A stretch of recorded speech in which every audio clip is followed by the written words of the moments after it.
আমার তো মনে হয় আমার ওই বোনকে দর্দনাক কষ্টদায়ক মৃত্যুর মুখে তাকে চলে যেতে হতো না পৃথিবী ছেড়ে। তোমরা যদি আগে সোচ্চার হতে, জুনিয়র ডাক্তার থেকে মেডিকেল স্টাফেরা এইভাবে যদি রাস্তায় নেমে তোমরা কথা বলতে বলতে, আমার কোন বোন আজ হেনস্থা হতো না, কোন বোন আজ ধর্ষিত হতো না, কোন অনিয়ম হতো না। এখন ধর্ষণ করে তাকে চাপা দিয়ে ডাক্তারদের দেখছে মুখে গোবর ছুঁড়ে মারবে। এখন একটাই উপায়, রাস্তায় নেমে আন্দোলন কর, ডাক্তারদের যাতে মুখটা রক্ষা হয়। এটা ধান্দাবাজি করার জায়গা পাওনি। আমরা আন্দোলন করেছি, আন্দোলন করা মুজাদ্দিদে জামান শিখিয়েছে। যখনই বাংলা তথা ভারতবর্ষের বুকে কোন রকম আপনার দুর্ঘটনা ঘটেছে, আগে এমনকি আনিসখানের গ্রামে বসে বলছি, আগে দৌড়ে আমি এসেছিলাম, আগে এসে আমি সেখানে আন্দোলন তুলে ধরে গড়ে তুলেছিলাম। পরবর্তীতে সেটা অন্য রূপ নিয়েছে।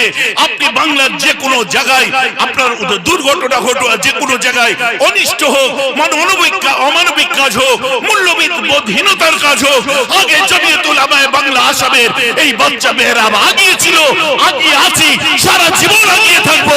পারলে তোমরা আমার পিছনে এসো।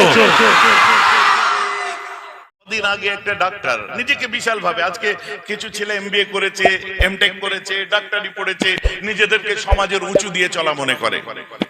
আমার বক্তব্য শুনতে শুনতে আমাকে বলছে, আপনার একটা প্রশ্ন ছিল মওয়া সাহেব, না হুজুর সাহেব একটা প্রশ্ন ছিল। আমি কি বলছি, আজকে আজিকর নিয়ে একটা নিরীহ মেয়ের যে উপর দিয়ে এরকম মানে কঠিন অবস্থা চললো, আপনারা কিছু বলছেন না, চুপ করে আছেন। আপনাদের শুধু কি ওয়াজ করাই কাজ, অন্য কোনো কাজ নেই?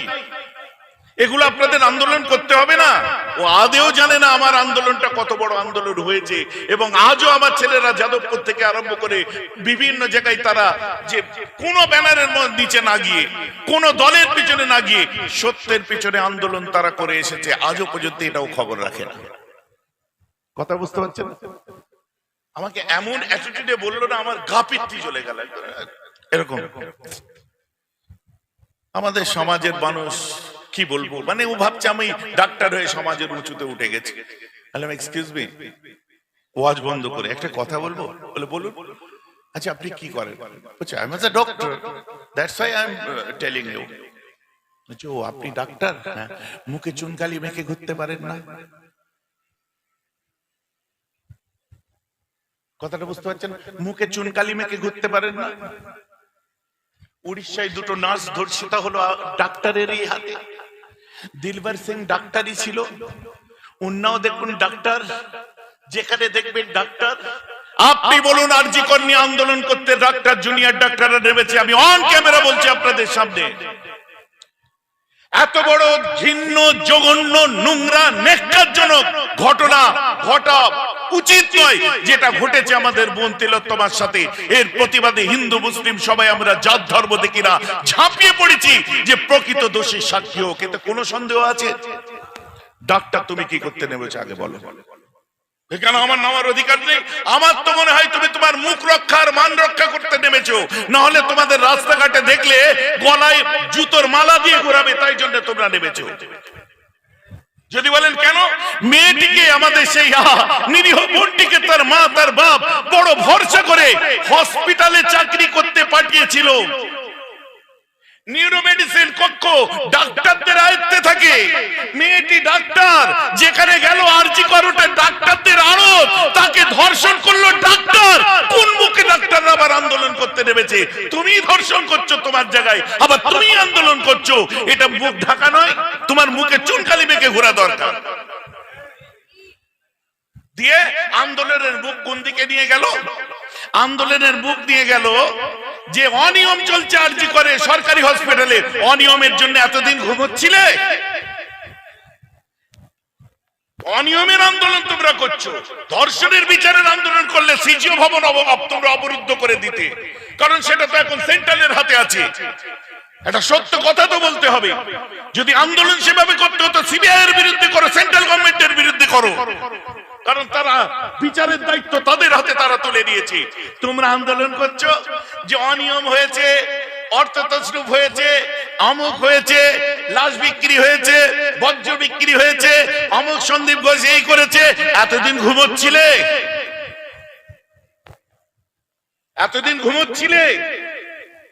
এতদিন যদি সোচ্চার হতে, ওই ডাক্তারগুলো যদি আর চিৎকার করতে এতদিন, আমার তো মনে হয় আমার ওই বোনকে দর্দনাক কষ্টদায়ক চলে যেতে হতো না পৃথিবী ছেড়ে।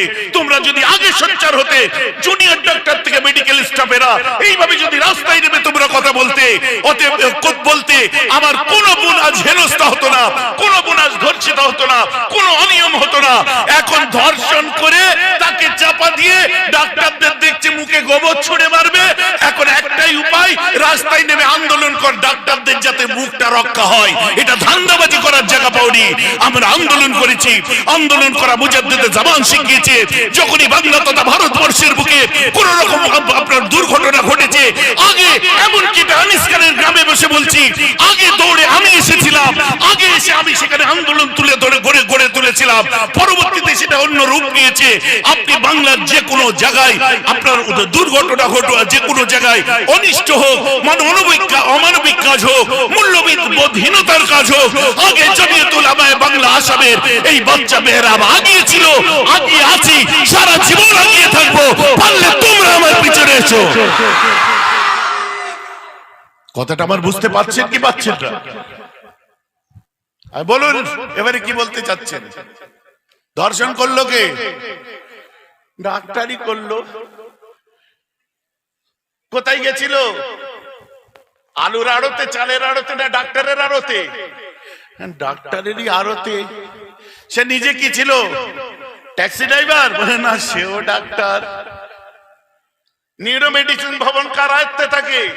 ডাক্তারেরই আয়ত্তে থাকে। ধর্ষণ করলো কে? ডাক্তারই করেছে।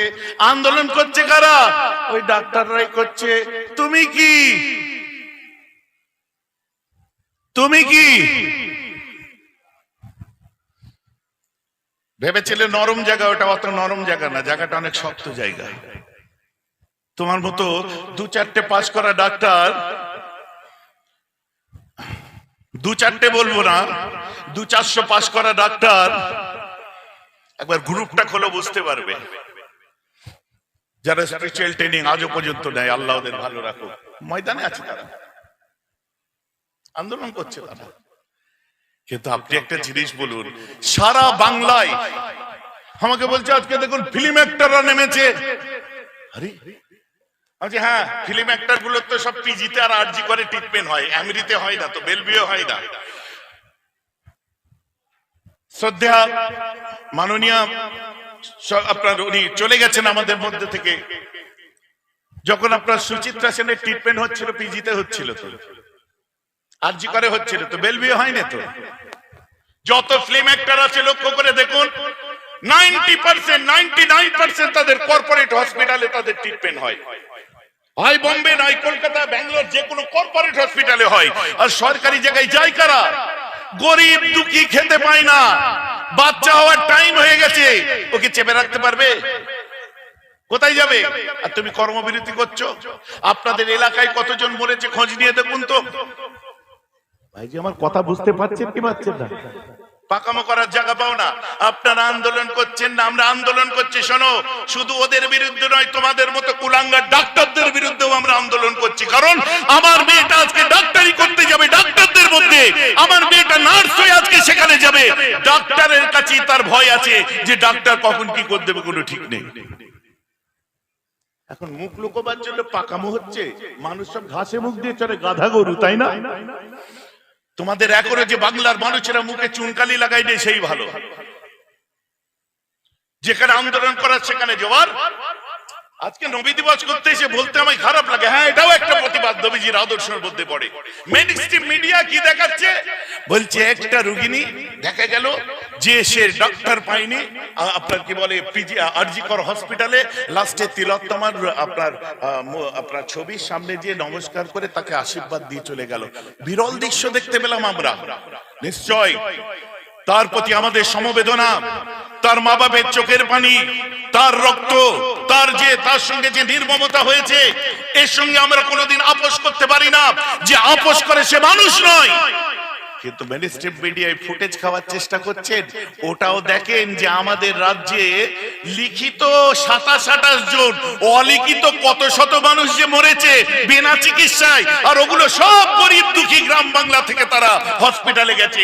ওর হিসাবগুলো দিন না, ওর হিসাবগুলো দিলে সেন্ট্রাল থেকে আর পয়সা পাওয়া যাবে না, মিডিয়া বন্ধ হয়ে যাবে। কথা বুঝতে পারছেন না?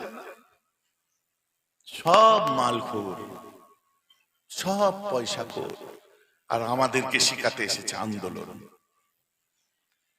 কথাটা আমার খারাপ ভাবে নেবেন না, আন্দোলন তো শিখে গেছে আমার রাসূলুল্লাহ। জোরে বলুন না সুবহানাল্লাহ। যেখানে অন্যায় হবে রুখে দাঁড়াতে তো শিখে। কি গো, আমার কথাটা শুনতে খারাপ লাগলো না? তার বেটিকে পাঠিয়েছে তো ডাক্তারদের মধ্যে, আর ডাক্তাররাই তো অসভ্য করে দিল। আবার ডাক্তাররাই মান বাঁচাতে নেমেছে, বিচার চাই। ওবে করলো কে? কোথায় করলো? ইয়ার কি হচ্ছে না? মানুষ ফুঁসছে, এটা শুনে রেখে দিন। আজকে বহু মানুষের ভেতরের কথা যেটা বলতে পারেন, ওটা আমার মুখ দিয়ে বেরোলো, আপনারা নিজেরা সেটা বুঝতে পারছেন। কারণ এই মুহূর্তে ভয় করছে, যদি বললে ডাক্তারদের বিরুদ্ধে বললে যদি আপনার আমাদের বিরুদ্ধে আবার আন্দোলন হয়, করবে আরব সিদ্দিকের বিরুদ্ধে আন্দোলন।